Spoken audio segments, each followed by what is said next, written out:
we start the show, we'd like to thank our 2025 sponsors of Beefmaster Banner. We appreciate everyone. SEBA, the Southeastern Beefmaster Breeders Association. Be sure to look at their sale, their futurity, middle of August every year. Jones Beefmasters, Mr. Clark Jones, needs no introduction, has a sale in June every year and is always successful, breeds great cattle. Valor Cattle Company, Jordan Taylor out of Georgia. Great guy, been putting together great cattle. Rockin' RB Beefmasters, one of our new sponsors. The Cox family, thank you for sponsoring our show. Be sure to look out for their many sales cattle throughout the year. Beef, the Beefmaster Education Endowment Fund. Thank you all for sponsoring us. JCS Farms Beefmasters, the Strickland family, thank you for your sponsorship. Emmons Ranch, again, needs no introduction. Has a sale in March every year. Be sure to check them out. Cottage Farms, 50 years of great cattle. Thank you. Lissy Beefmasters, another one that needs no introduction. Always has a great cattle selling. They've got multiple sales a year. C&M Ranches out of South Carolina, the Chick family, thank you. Again, breed great cattle. And G&M Cattle Company out of Taylorsville, North Carolina. Thank you all for your sponsorships. We couldn't do it without you. Welcome to Beefmaster Banner. We're your hosts, Josh Morrison and Jared Strickland. How's it going, Jared? It's going good. Fixing to see if we can get back into the swing of things, huh? I guess so. It's a new year, and we're starting on year 4. That's wild, huh? That's hard to believe, to be honest with you. I can't believe it. That you folks want to listen to us that much, but hey, we're glad to be here and glad to keep doing it. I always kind of look forward to getting back after it after December, and we get Christmas and New Year's and everything kind of is enjoyable, but we got it out of the way and now we're back at it. Yeah, I enjoyed the break, but kind of exciting to get started with the new year and got a lot of things coming up this year that to look forward to in the cattle business and on the podcast. Yep, we got a lot of ideas bouncing back and forth that we're going to try and see if we can't get them.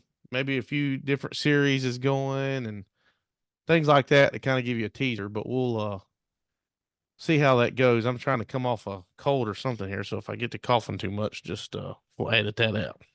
Yeah, we've been meaning to record for a week. We've both been sick, so it's kind of hard to both couldn't talk there for a little bit. No, we couldn't. But it's all good. We got it going, and we always got to dodge something. Before we get into the show tonight, though, we just wanted to send out our thoughts and our prayers to the Pendergrass family. Miss Kathy passed away, I believe it was a week or so ago, maybe 2 weeks now. Yeah. On a tragic accident, but we just want to send out our deepest thoughts and prayers to the entire Pendergrass family. Yeah, that's awful. It is. It is. But all you can do is lift them up, and if you see them, just talk with them, let them know, you're with them. But we always say it's a big family, and there's no better time to show that than times of tragedy for sure. But tonight we're gonna just kind of talk about some of the changes BBU's making, some things we've got going on. Yeah, just kind of breaking the ice back together, knocking the rust off, I guess, in a way. Just gonna kind of ramble a little bit. Yeah. And talk about the year coming up and kind of what we got. I don't know if we've really even, and I know we've talked about stuff going on in operation, but kind of want to talk a little bit about what we got going on and what we looking forward to and some things like that. Well, I can start off with it. I'm looking forward to spring. Yeah, that's a good thing. Which I know the Midwest, Missouri, Kansas, Kentucky, and places like that, are dealing with a lot of snow right now, or the last few days.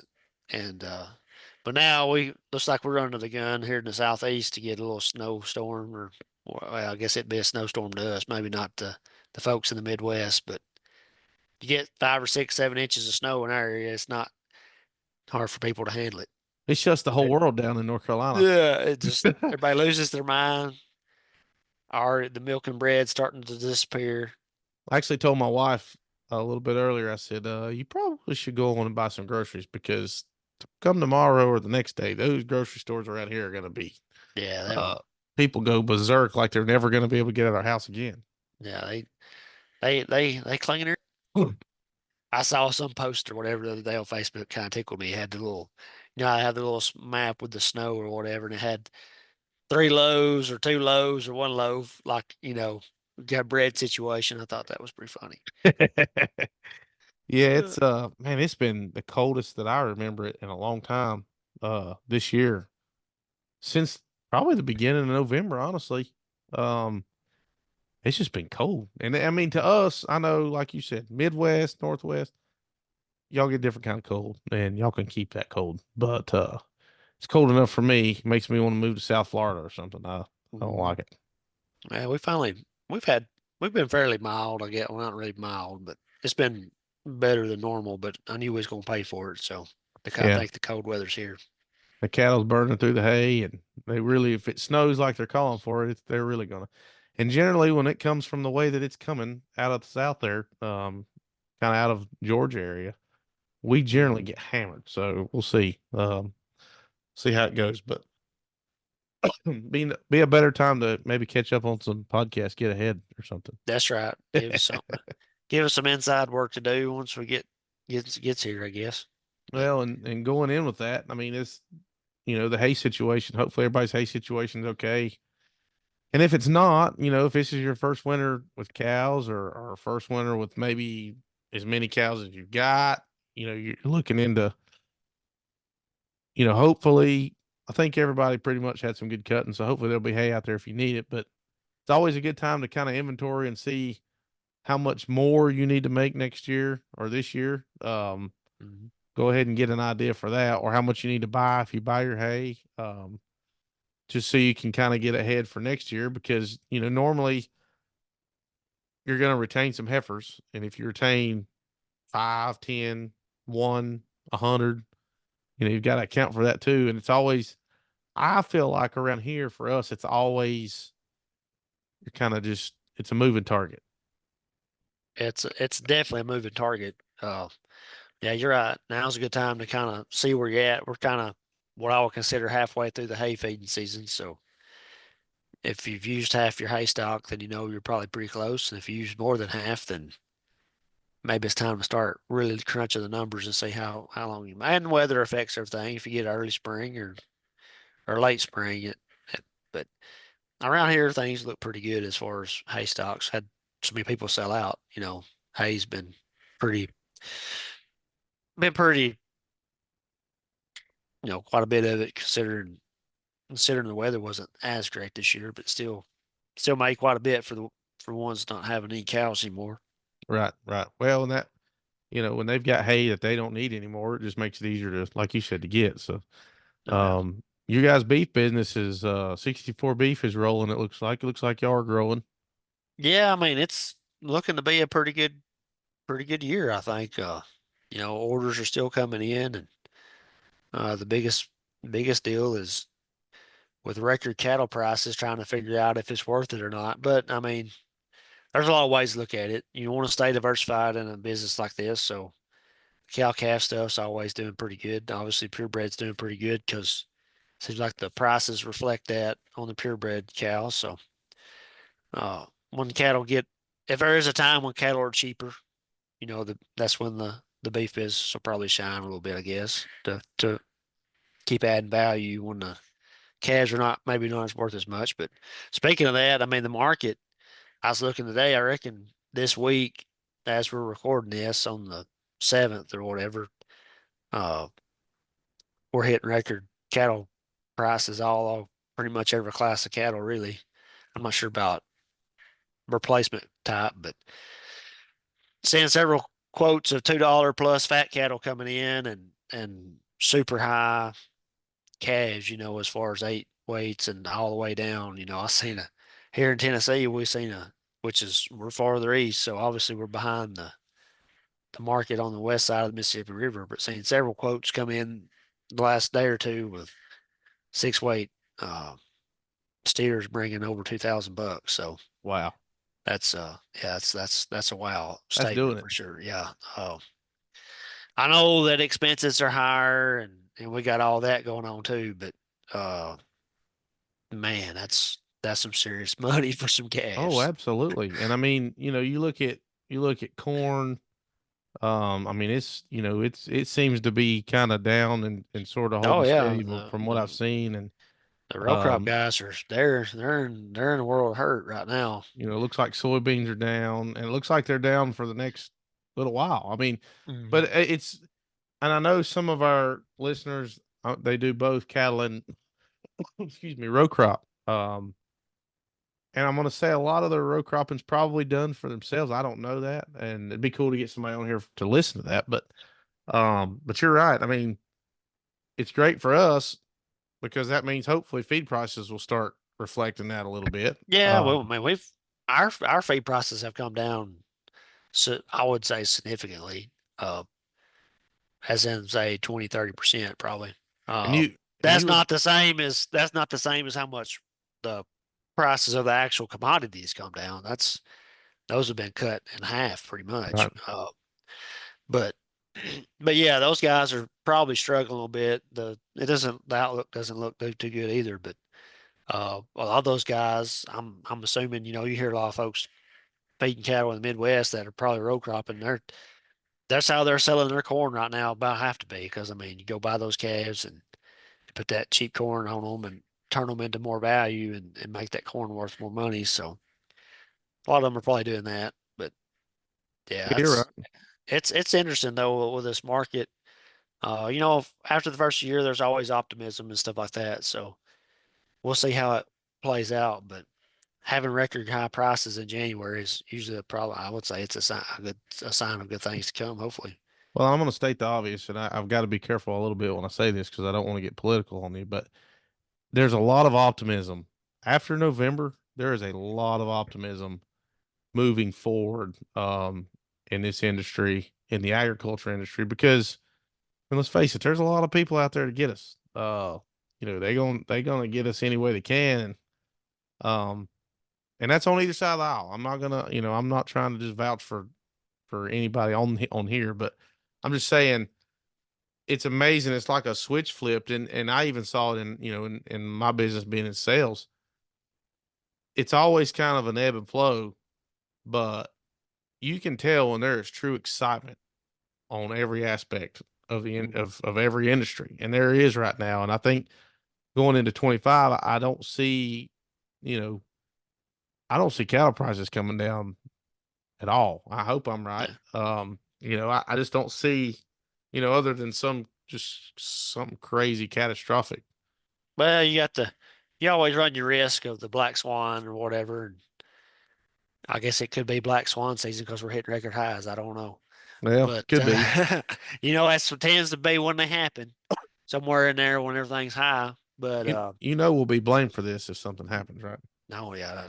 Well, people talk about it, but, uh, going back to seeing the optimism, I mean, from a trade standpoint, knowing how the administration is going to be set up and all that helps people have optimism because they have a tendency to know how the policies are going to be shaped and they can make decisions off of that. So I think that there was a lot of uncertainty going into that to the election and things like that that probably uh, made things get a little sideways or whatever, kind of some worry and all that because you just don't know.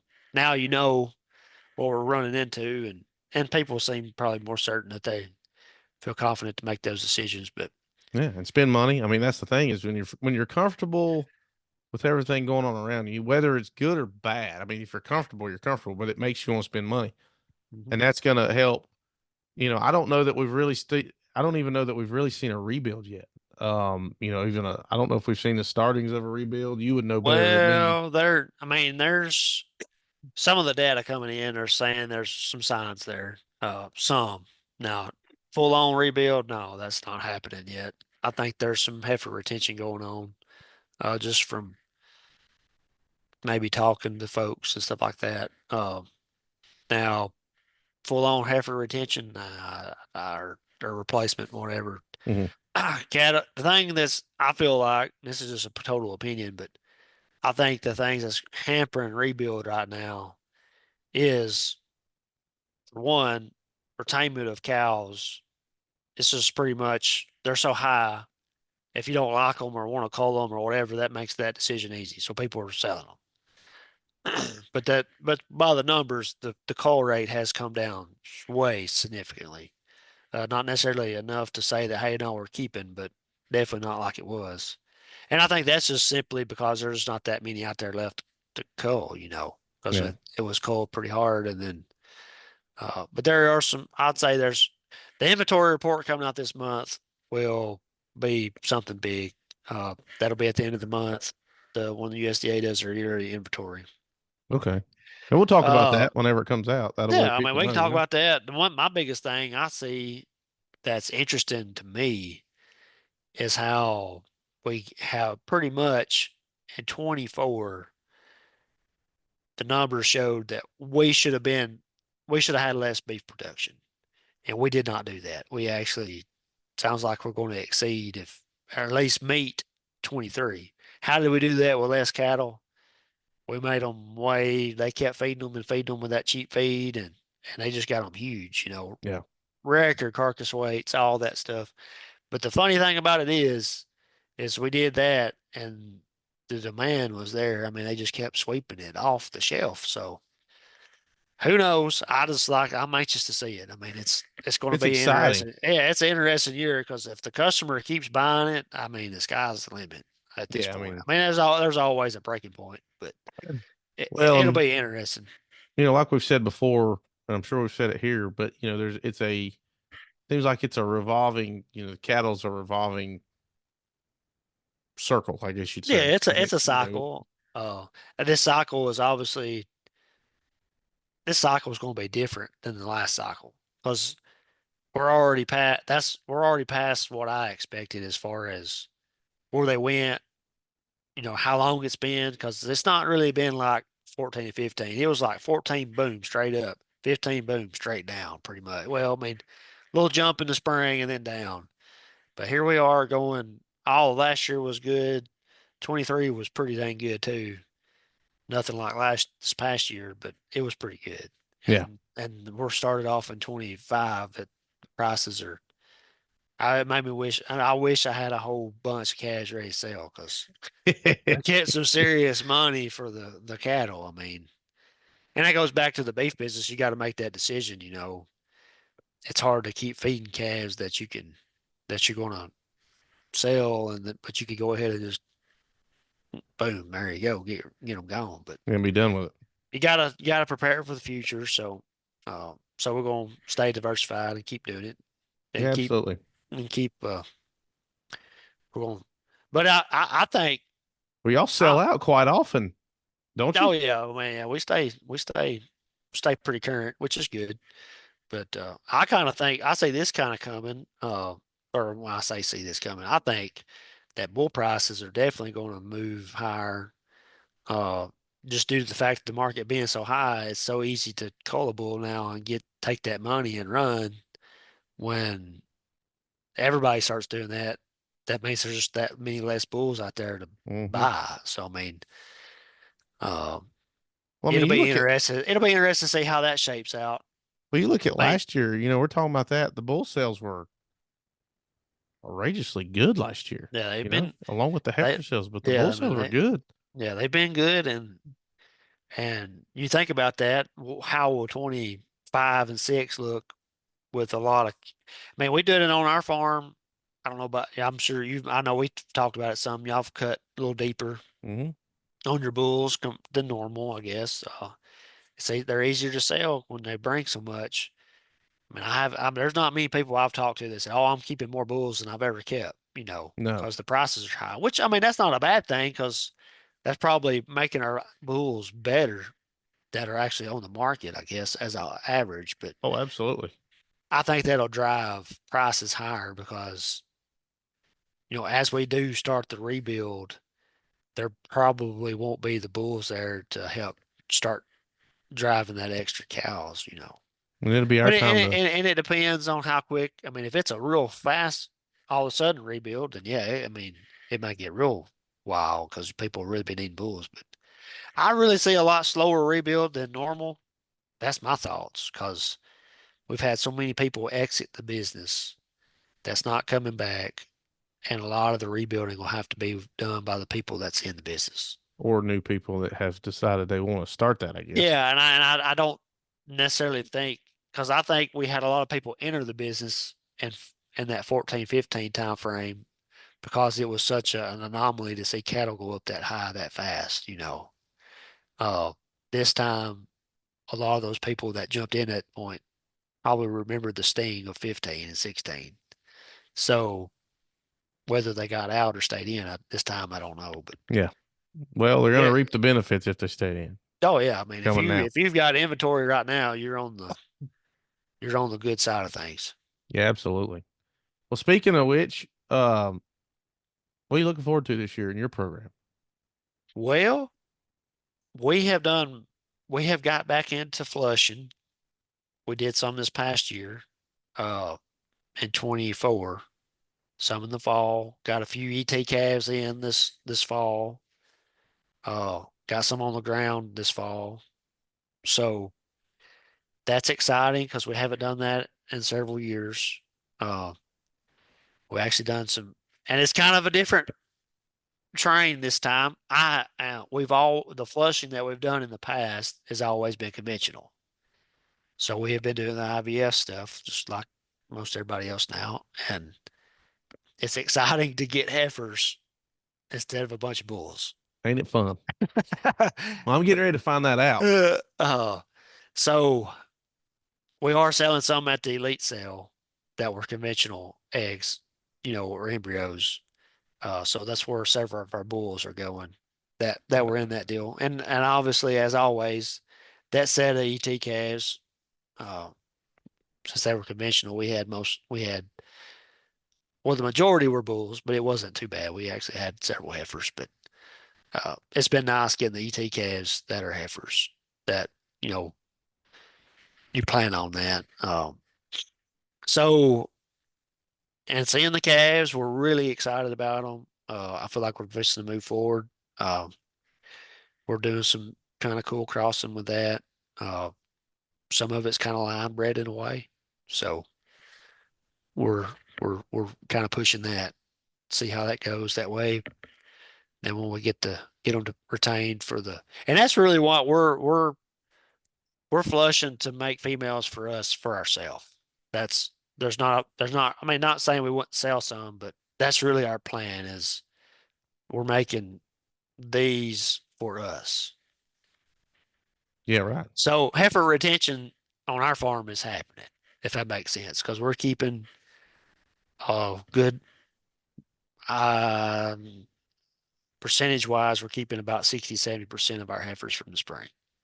So I don't know if that's the right decision or not. It's always it's been that's been the toughest decision I think I've had going into this year, trying to decide on how many to sell and things like that. Yeah, you really Knowing disappointed me because I thought you were going to sell a bunch, and knowing that the prices are going to be good, it is a difficult thing. But our main herd sire is getting older, so we've kept females out of him, and we really like what they're doing. And I think we just rather go ahead and move on to the next generation kind of deal. sounds to me like you're getting ready to have to start looking for a bull. That's probably that's all, I mean that's on the That on the docket. I guess our listeners out there were low key looking for a bull. Now it's going to have to be the right one, I guess. You know, Well, good being thing us, he's got plenty of places to look now. yeah, So having a small herd, we don't buy bull very often, so we want to make it the best shot we got, I guess. But I will same. say, like, I mean, it ain't no secret. Hold is becoming super popular, so would be looking for a homo pole bull Yeah, uh, absolutely, at this point. So, absolutely.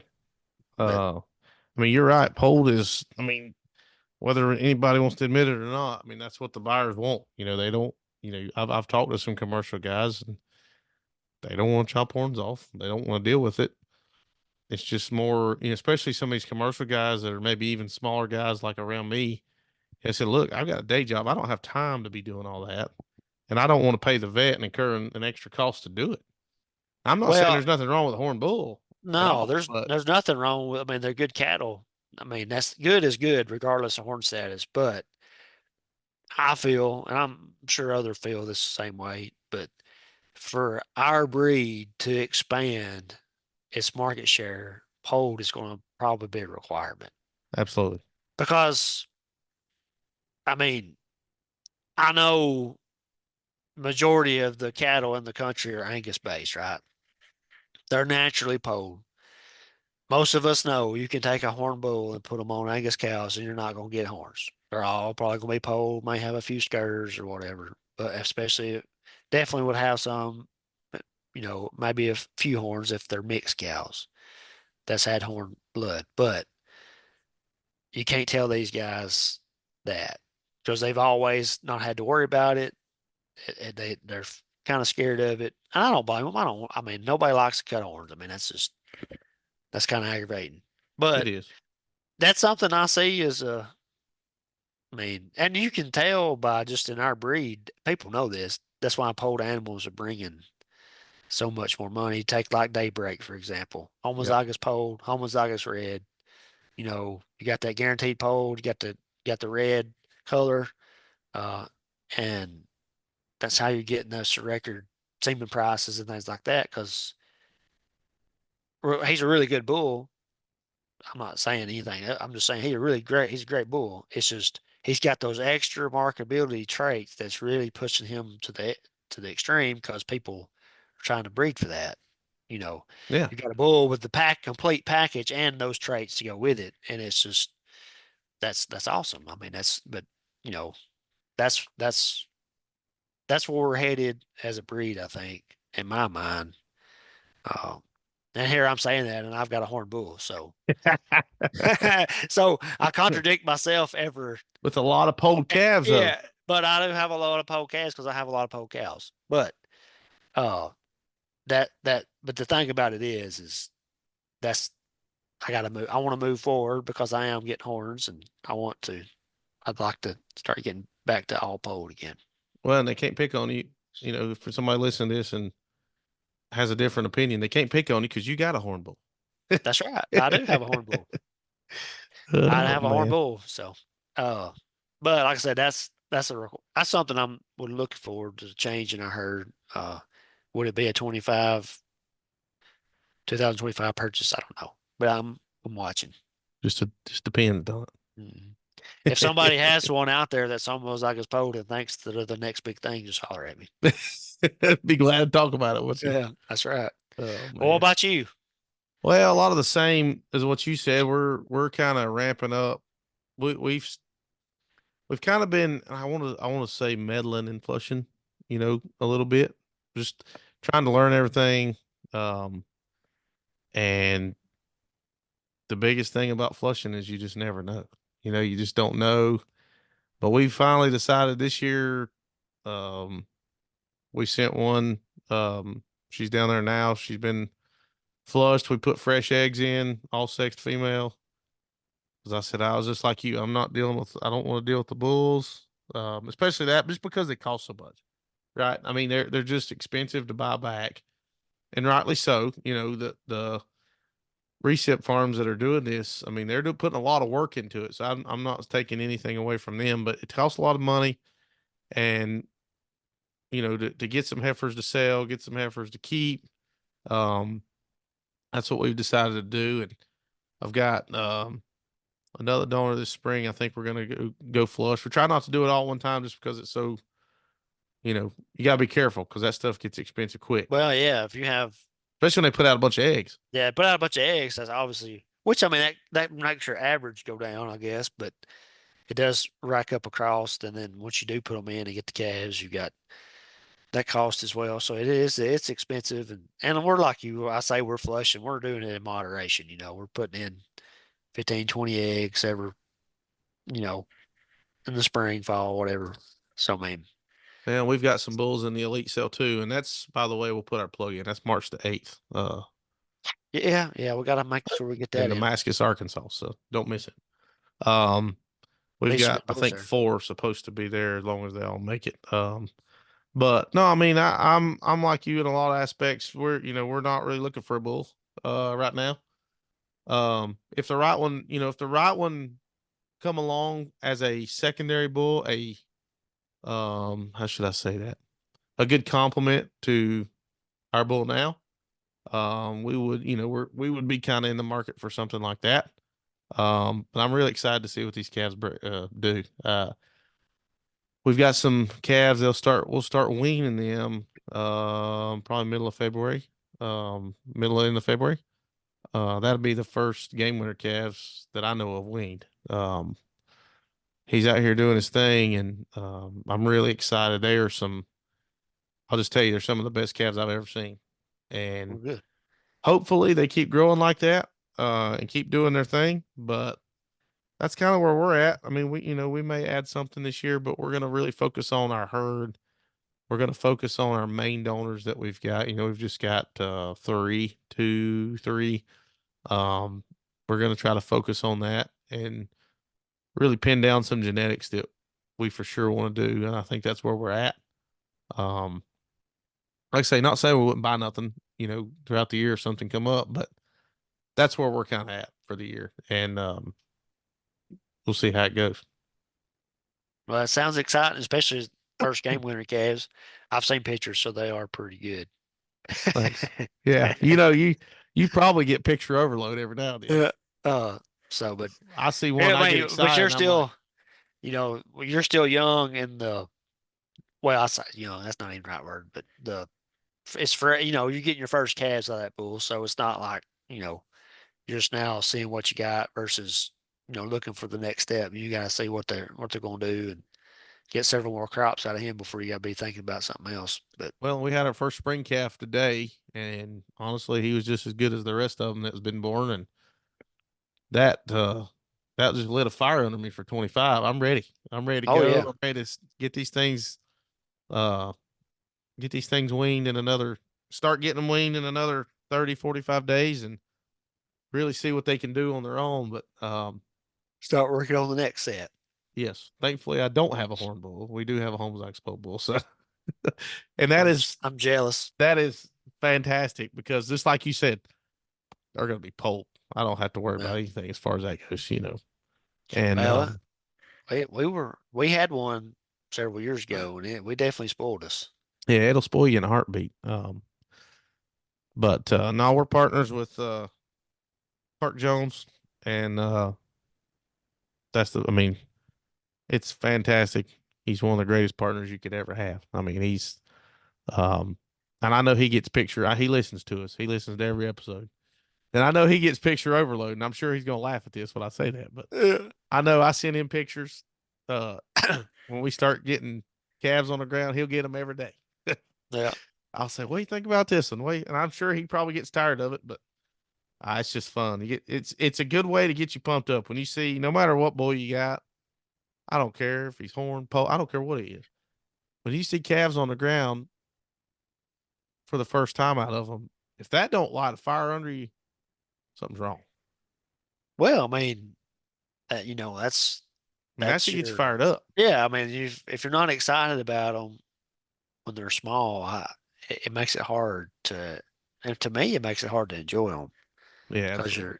you're like, well, this ain't really what I wanted, or something like that. So no, I like to see the new calves especially the ones that are out of matings that you wanted to make, and they work out pretty well. So Yeah, and I love when you send me like y'all start calving. I love that boy you've got, man. That he's good. Light it up is he sure stomps them out, and he puts his stamp on them. And I mean, we've got some in the pasture out here. I love them, so I yeah, love seeing when y'all start getting calves, you start sending me pictures too. It's pretty fun just to see it. yeah, and that's something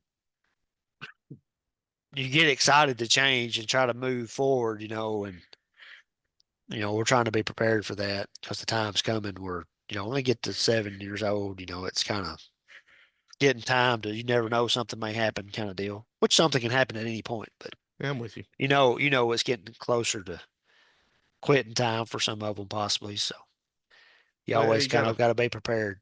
let them start getting on, start putting cruise control on there. Yeah. Um, before we end tonight, we thought we would go over some of the new rules, some of the new fees that has come out as of either second half of last year or January, excuse me, first of this year. One thing is, don't forget to renew your memberships, everybody. They are, I'm looking, they're $150. So they did go up a little bit this year. They went up $25. Um, I And know I've heard that's, make sure to do that before the end of the month, or it'll go up a little bit. it'll go to 160. Yeah, per month. It looks like it goes up $10 a month until March 31st. Then you've got to reinstate, which costs 300. So the best time to do it is now to the end of January. Get your checks in. You can do it online. I know I've heard complaints about the fees. I went done online. It's very convenient, and I'm okay with paying $3 or whatever it is. I mean, it wasn't hardly anything.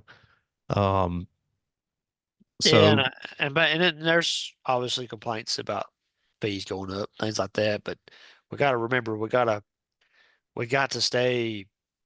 They've got to stay profitable enough to keep running the yeah, absolutely, association. So absolutely. everybody knows that how much higher stuff has gotten over the last few years. It just costs a lot more to just do business in general. So Well, and it's that's not kind like of we went kind of up. where that comes. It's not like they went up to $400 or two hundred Yeah, dollars. I mean, they went up $25. yeah. So I And mean, as it's far as I know, that's the first price increase I've seen in a while. yeah, it's been a long time since we've done pretty good Um, while since we had price increases. but I I get it. guess, Everybody hears that, and I get it. I'm just as bad as everybody else. Something else is registrations on your cattle. If you're not um in whole herd reporting, that is 0 to 9 months is $36 now. And the purebred certificate for 10 to 14 months is $42. And I think that's not changed much either from last year, I don't believe. it went up a little bit. Maybe a couple dollars. I know a lot of people are in whole herd reporting now. That's what actually you and I were talking about before the episode tonight, that I'm gonna try to get all that rolling on my end for all that, just because it just makes sense. Um, what other fees am I missing here? I think that's kind of it. There was a general across the board deal. The main thing would be to remember now that we're getting on into you know, spring cattle or being close to a year old. Remember that the scan window has is smaller now. It's 450. Yeah, you got instead of 500 on the top side, it's 450. And I think lastly, what all we talked about, and if somebody knows anything different, let us know if we missed something. But the only thing I can remember right now, off the top of my head, is for AI, all AI calves must be DNA'd now. Yep, Whereas used to it was just embryos. Now embryo calves and AI calves do have to be DNA'd. yep, yep. Got to be sire verified to the bull you AI'd to. Yes, yes. So, which Well, that all started in 24, but we just want to remind everybody, new year, a lot of people may have not been putting in any data yet till spring. So hey, can't say we didn't tell you. yeah, so just a reminder. But I'm gonna try to go get rid of this cough. But I guess we're off and rolling for 25. Year four, season four, whatever you want to call it. Season four, 2025. Here we come. Wide open. We're gonna do it. We're gonna do it as good as we can. We like to hear feedback. So anybody that's got ideas, any subjects you want to hear, um, now's the time, because we can Or go if you any. want to, or if you want to come on the podcast, it's open to Yeah, anybody. yeah. You don't have to. there's no rhyme or reason or who we pick or anything like that. We love for people that want to come on here. So all you gotta do is reach out to us, and if you got something you want to talk about, you just let us know. And by now, um, folks that's listened to us long enough, we'll talk about anything. You tell us what you want to talk about, we'll talk about it. It don't That's right. matter. If you don't talk about the ball games yesterday, we'll talk about them. I don't care. Yeah. Just I'm something sure to I'm sure there's some Texas fans that would like to come on and talk here soon. me. I tell you, listen, Yeah. I gotta get some A&M people on here. That's what I need to do. I really need to rattle some cages. Oh man. Uh, yeah, we gotta. They play Friday. Don't worry, I'm watching them. Be watching them close. But But it won't be long. Sale season is going to be swinging up wide open too. So yep, you it got some just, online sales coming up here soon, and then we've got bull sales, heifers. Everything's going to be starting. oh yeah. So if you see us out and about, make sure to, which you'll know where we're going. We're going to try to make sure everybody kind of this year, make sure if we're going to a sale or an event, to let everybody know ahead of time if we're going to be there. If y'all got something to talk about on the podcast or want to talk about, well, you can catch us that way. Yeah, and one of us is normally somewhere, and a lot of times both of us are somewhere together. So we Mhm. love talking to people. So don't hesitate to come talk to us. We enjoy meeting, Yeah, I'll especially be if I've never actually, met you. speaking of that, I'll be down in San Antonio for the Cattlemen's Convention. We're having a BBU meeting down there too, board meeting down there, and be down there for that Cattlemen's Oh yeah, convention too. if you got complaints, Jared's on the board. Yeah, yeah. Oh, but no, it'll be good. Yeah. If you ever see us out anywhere, I ask you to come talk to us because we enjoy it. We enjoy hearing what you like, what you don't like, about the podcast because we like to keep it. If y'all aren't listening and aren't interested, there's no point in us doing it. So But that's typically when we get a lot of our ideas is when we talk with folks in person. yeah, absolutely, absolutely. Um, but at any rate, I guess we'll button this one up and I'll start batting down the hatches for some snow this weekend, and we'll see everybody on the next episode. Sounds good, man. Well, we want to thank everybody for listening to the Beefmaster Banner podcast. Please know that we are on Apple Podcast, Spotify, and we are on YouTube. Just search Beefmaster Banner. Please like, share, comment, and subscribe. We love hearing from you, and we'll see you on the next episode. Thank you.